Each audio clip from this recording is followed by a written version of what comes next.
Hi, welcome to my introduction to Copperplate Calligraphy, part number 2. I did the first video a few months ago, and you can find it on my channel. And in that video, I talked about the first group of letters, which were letter I, U, J, T, and P. And today I'm going to talk about ovals or ellipse. And as you see in here, I'm gonna use an oblique pen holder, and the nib that I'm using today is a hand 101 in here. So let's go and start it very slowly, like always, okay? So in this case, I'm using today a landscape version of my guidelines, but if you go to my Instagram account and follow the link on my bio, you're going to find a category called calligraphy guide sheets, and you'll be able to download a zip file containing a few different guide sheets for different calligraphy styles. And with Copperplate, you will find something very similar to this one, but in portrait version. And it's based on the same principles as we have in here. So I'll explain now about the ratio and the X height. Okay, so let's start slowly. I'm gonna go a little bit closer, yeah, and I'm gonna explain where am I going to be sitting in the different areas of the guideline as a reminder. So in Copperplate, we always have, and in every other style of calligraphy, we have the X height, and then we have a couple of areas at the top, and this is the short ascender. And then we have another area, which is the long ascender.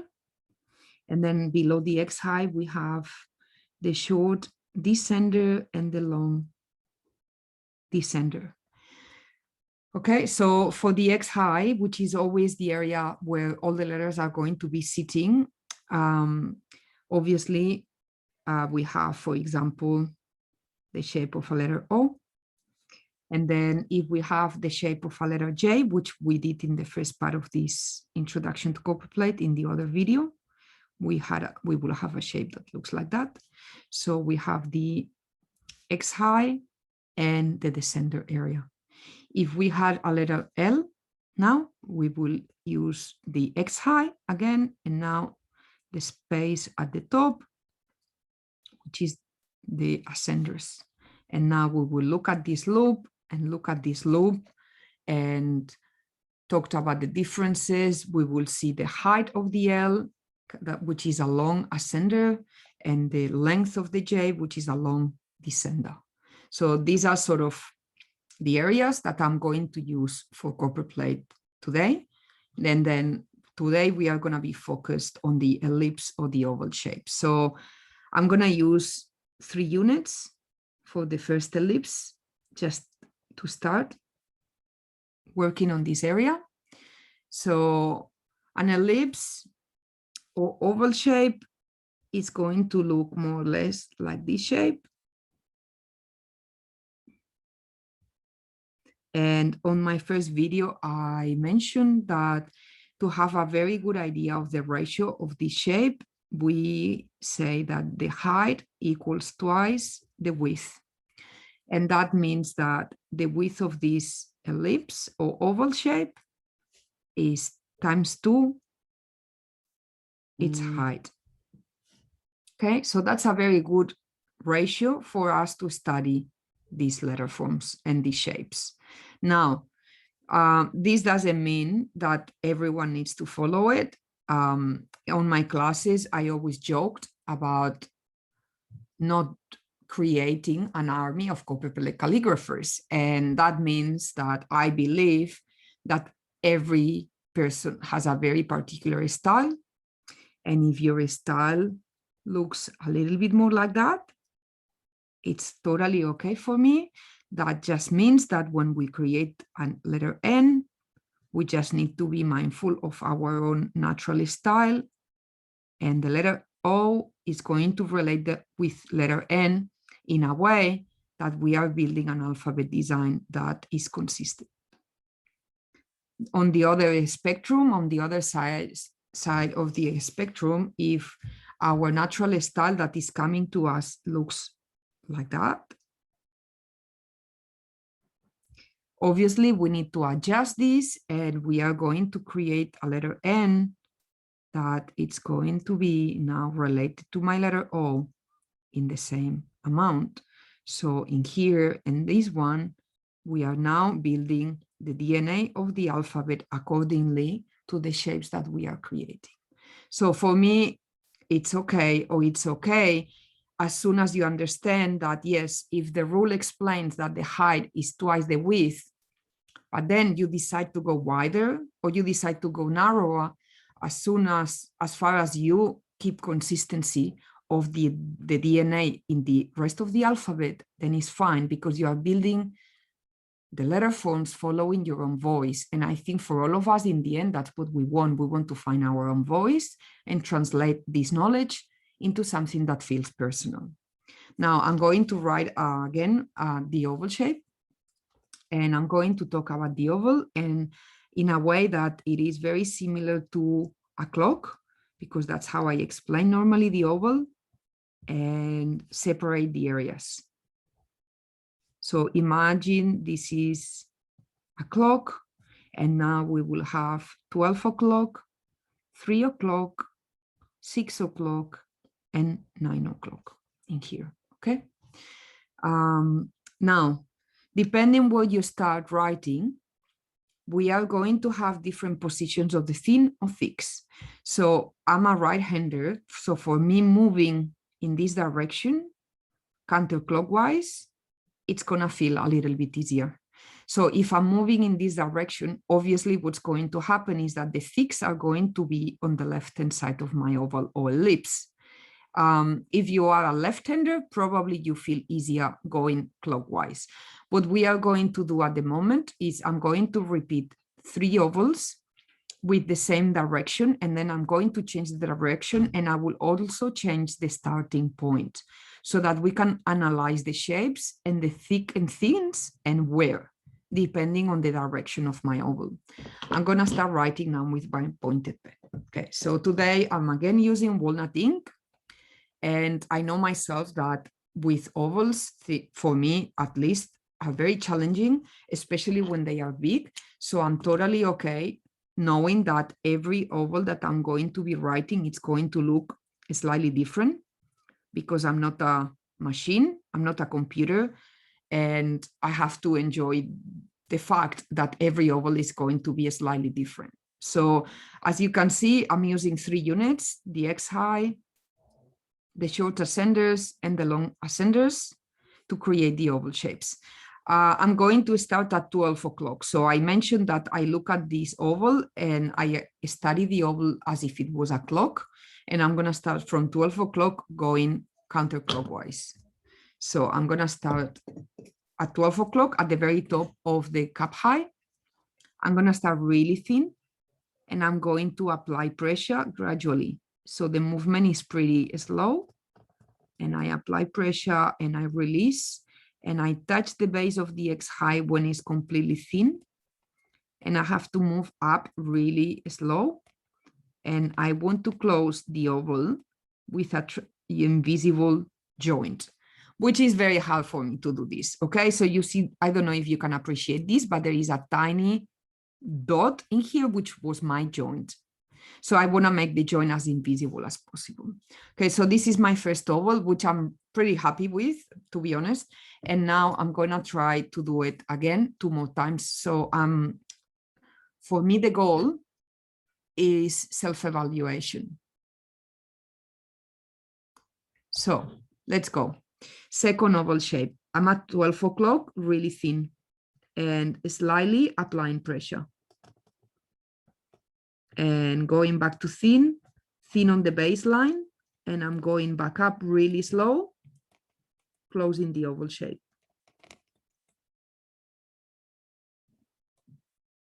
Okay, this time is not so clean, the joint, that's all right. And then for the third time, so it's starting really thin and gradually pressure, thin again, and really slow up stroke and closing the oval shape. Okay, now the good thing about knowing the rules is that you can learn what's your natural style, and you can also self-evaluate yourself. So in this case, if I have to be like which one I'm the happiest with, I'm going to decide that the first one is the one that I'm really happy. Now remember, all of them started at 12 o'clock and the movement was counterclockwise. Now let's change the direction. So I'm going to move towards the other side now. And again, I'm using the 3 units of the guideline: X height, short ascenders, and long ascenders. And now I'm going at 12 o'clock and I'm going to change the direction. So from here, I'm going to go towards the right-hand side and I'm going to go up. So as you know, by changing the direction, that means that the thickness of the oval now is coming in this section in here, okay? Now let's try, because for me as a right-hander, definitely this feels a lot more challenging. So I'm starting at 12 o'clock and very quickly, not very slowly, applying pressure, releasing pressure, and going up slowly and creating an invisible joint at the top. Okay, I have the feeling that the oval is not following the slant so much. So I have to change the direction a little bit again. So 12 o'clock, thin, pressure, thin, and going up. And closing the shape at the top. Okay, number 2. And then the last one, number 3.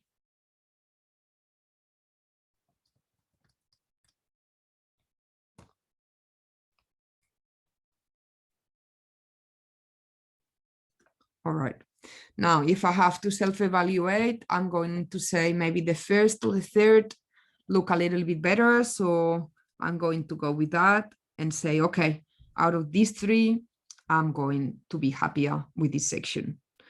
Now, I would like to talk about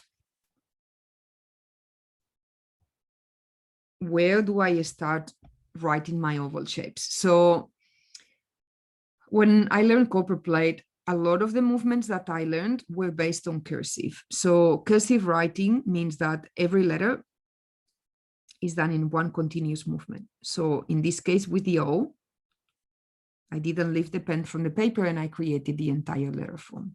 Okay, that means that when I create every other letter based on cursive writing, means every movement is a continuous movement and I have the letter created in one single movement. So in here, I had now letter N.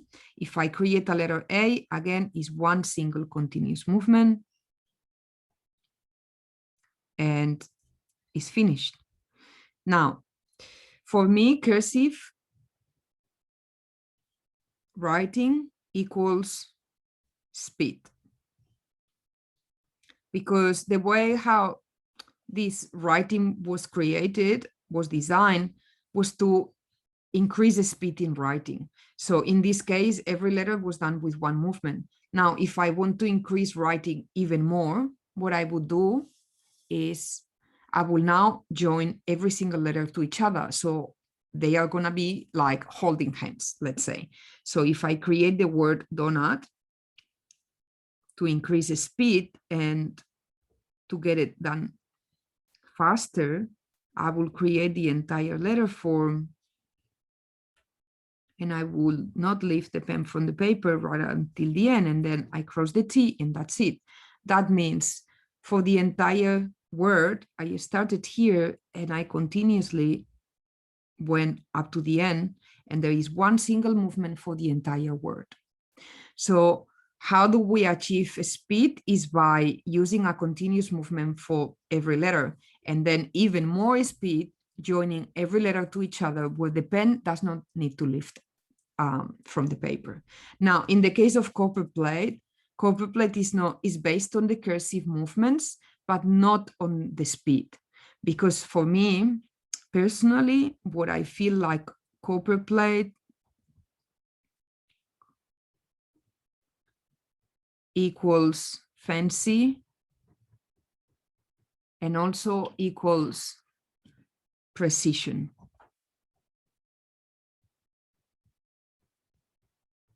So to acquire fanciness and precision, we change the tool to a pointed pen, and we decrease and lost the speed because there is no need for writing faster anymore, but there is a need of showing off an elegancy and precision.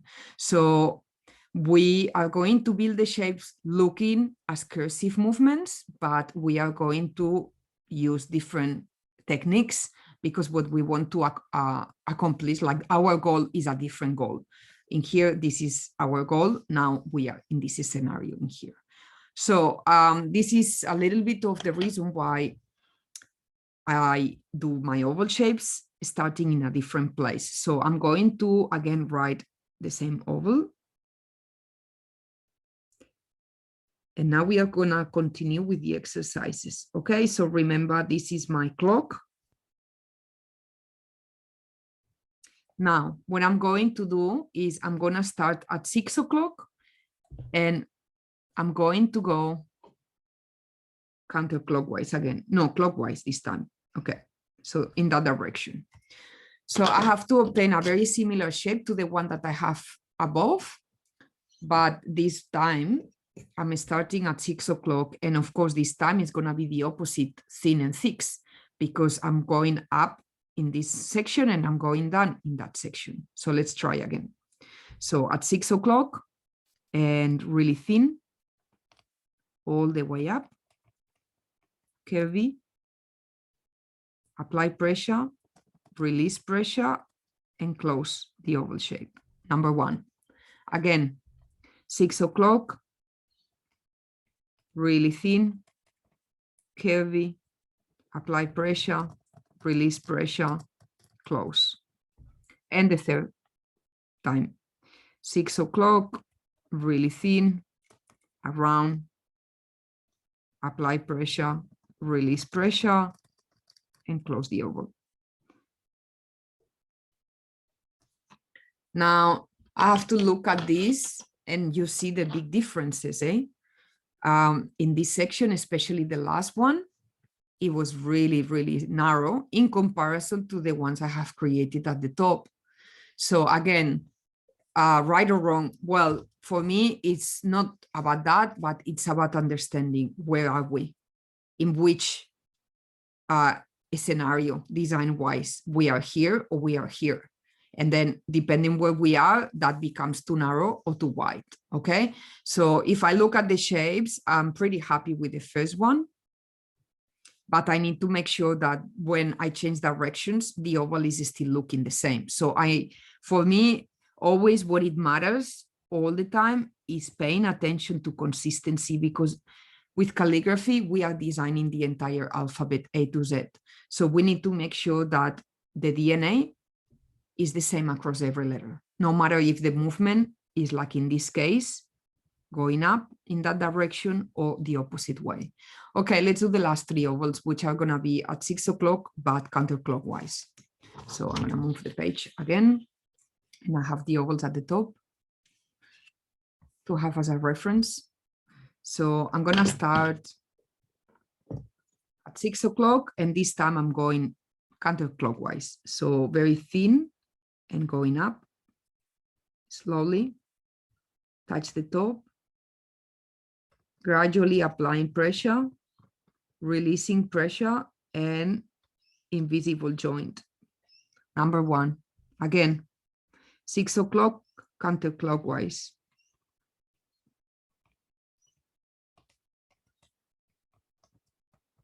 Apply pressure, release pressure, okay?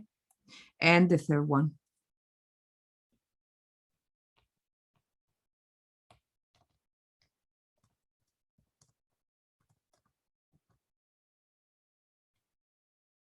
All right, now I self-evaluate myself, and I'm pretty happy with the first and the second one, actually a lot better than these ones up here. So I'm gonna be like, yeah, I'm really happy. I started at 6 o'clock and I went into this direction. Okay, we see that the widths, the contrast is in different positions. The shades are in different positions depending on the direction.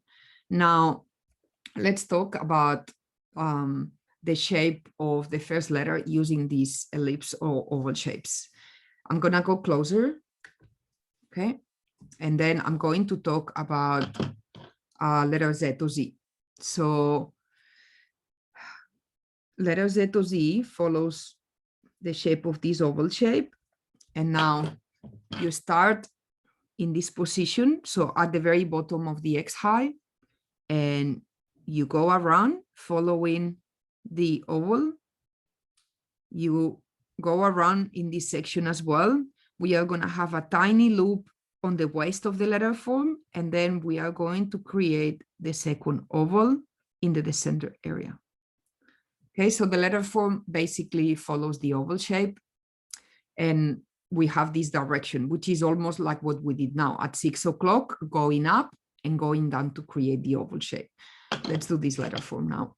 I'm going to go closer again so that you can see the movements clearer. All right, I'm starting on the baseline, base of the X high, and then really thin, up, around, still thin, gradually pressure and going back to thin, tiny little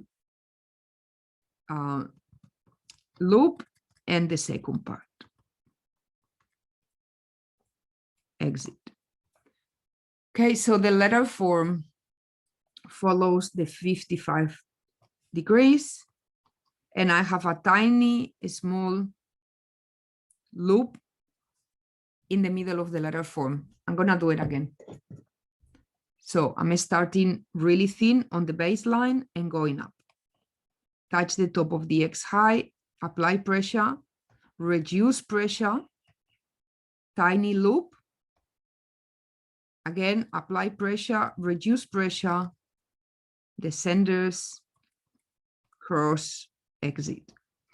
If you want to make this letter extra fancy pants, I will make sure that I go here and fill this area with ink. So what is happening at the moment is that if I'm only looking at the pressure, I have really thin movement at the top, thick in the middle, very thin on the baseline, again, thick in the middle, and very thin at the very bottom. So I have this modulation in terms of the amount of pressure. If I look at the contour of this letter form, I have to see something like that. Okay, that's the contour that I'm going to see on the right-hand side. If I think of this letter form as the human anatomy, the center of the X, sorry, the Z or the Z, this center is the waist. And then at the top, I have the upper body, which is curvy.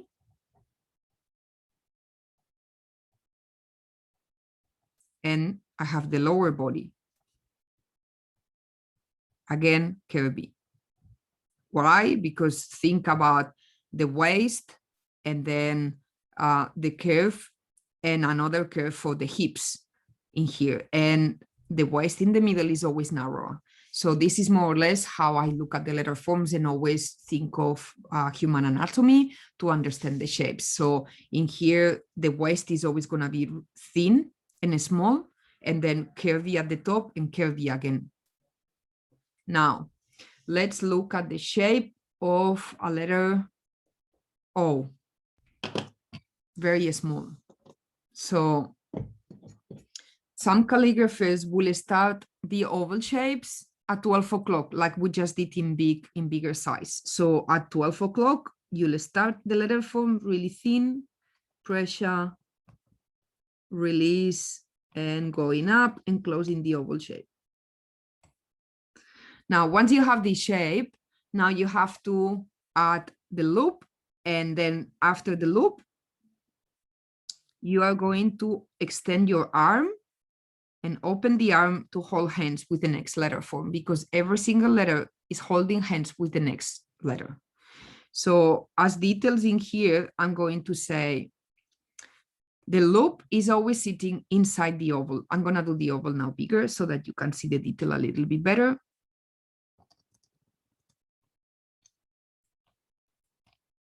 That's the contour of my letter O. And now the loop is sitting on the side, inside. So the contour of the O is clean, and now opening the arms to hold hands. Okay. Now, if you pay attention, what happening here was that I started letter O in this direction, and then I went inside, added the loop, and extend the arm to hold hands with the next letter form. So in this case, I need 2 independent movements to create this shape. I normally create my oval shapes starting at 2 o'clock. So if I go back to my clock again,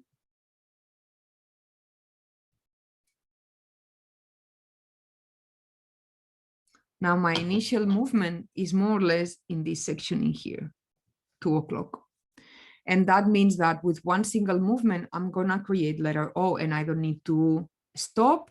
And also, I don't need to be so precise with the invisible joint that I'm doing at the top in here, because even if it's not perfect, I'm going to hide it with the loop of the O inside. So let's do it so it's easier to show you that, explain all of that.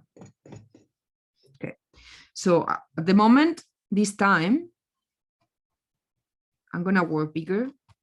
I'm not going to start at the very top. I'm gonna start just below the top of the X high. So what I called 2 o'clock. I'm going up, around, I'm going down, I'm going up again. I close the oval shape, add the loop, and open my arm to hold hands with the next letter form. So in one continuous movement, I created the entire letter form, starting in this section in here, okay, at 2 o'clock. Now, following this movement of cursive ductus, I'm going to follow the same for the next letter form, which will be, for example, letter D. So with letter D, again, I will start at 2 o'clock. I'm going up, thin, going around, going up again, close the O, keep going up, then keep going down, and exit. Okay, and again, this is a continuous movement done only with one single movement all the way around. So let's do that with the thin and thicks. Okay, here, I'm really close to the guideline now. Okay. I'm gonna do it really big so that you see the movement clear. So I'm starting at 2 o'clock and I'm going up and around, press, release, I'm going up, keep going, move a little bit to the right and stop. Okay, this is really common. So it's good that it just happened so that I can show you, because I make sure that if this happened to me, I will go and then close the shape. Okay, so once I'm in here, I'm gonna press down, exit. And I go back and make sure that this oval is completely closed. Okay, so in this case, I cheated because I mentioned that it's only one movement to create the entire letter form, but in here I had to go and retouch. So this is not ideal. But if it happens, I always make sure that I close completely this gap. And then how long is the exit of my letter D? Is the same reference point that I mentioned on the first video. So my exits are going halfway inside the X high. So same reference point or meeting point that I talked in the other video, part 1. Now let's do this smaller because at the moment I'm doing this very big. So let's do the D, following the actual guideline. So I'm going up and down and up. I go 1 millimeter to the right to make sure the top of the D is flat, and then up and stop. And I stop in the middle of the X high. Now, how do I join this letter form with another oval shape? I stop in the middle and I will allocate the space. How much space? Well, easy to know how much space, because looking at the D, I know that it will follow the exact same shape that I had in there. So that's how big is my oval, and that's how big my O needs to look like. So 2 o'clock, going up, going down, joining, add the loop inside so the contour is clean. And from here, open my arm and hold hands with the next letter form, which is going to be a letter N. And then it's going to be a letter U. And then it's going to be a letter T.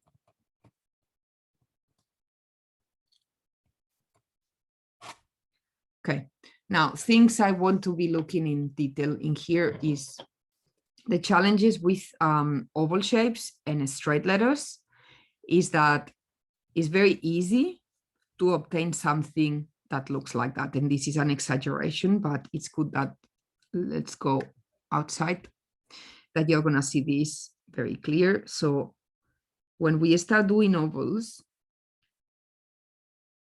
our brain pictures a letter O and looks like an orange.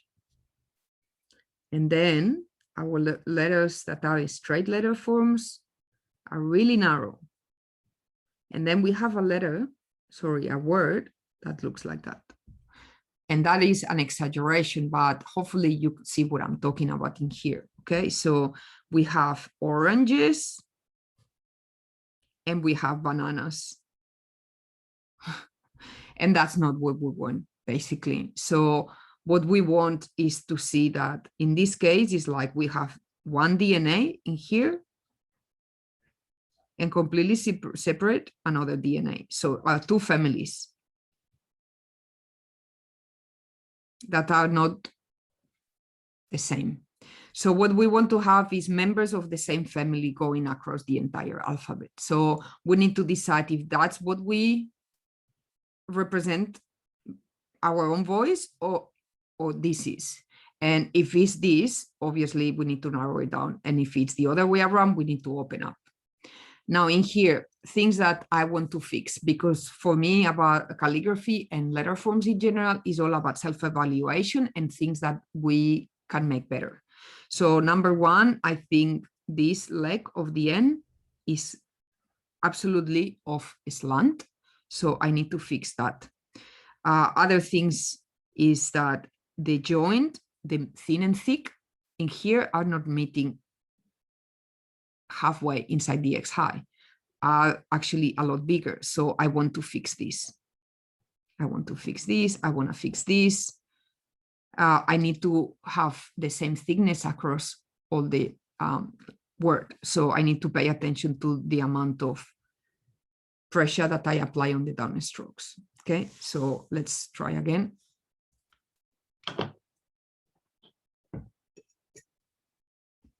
And then 2 o'clock and going up.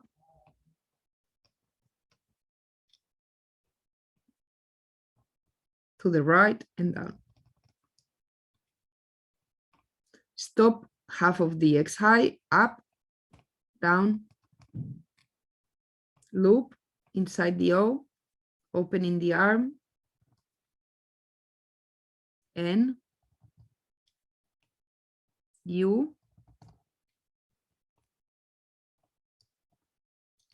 T,